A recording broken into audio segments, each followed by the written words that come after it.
This recipe for quick pickled red onion could not be simpler. To make this, you will need a red onion, apple cider vinegar, distilled white vinegar or rice wine vinegar, salt, granulated sugar, and some water.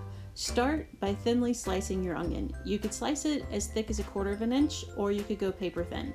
I like pretty thin, so I use a mandolin. Once you've sliced your onion, make your brine. For the brine, combine 1 cup of water, 1/2 cup of vinegar, 1.5 teaspoons of salt, and a tablespoon of sugar. Whisk that until the sugar and the salt are dissolved, and then add the onions. Let the mixture stand at room temperature for about 1 hour, and they're ready to eat.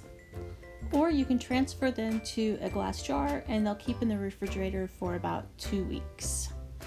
I like to eat these on burgers and hot dogs, on salads, on nachos, sometimes straight out of a jar. They're good on just about everything. For more cooking videos, visit us at arkansasonline.com/cooking.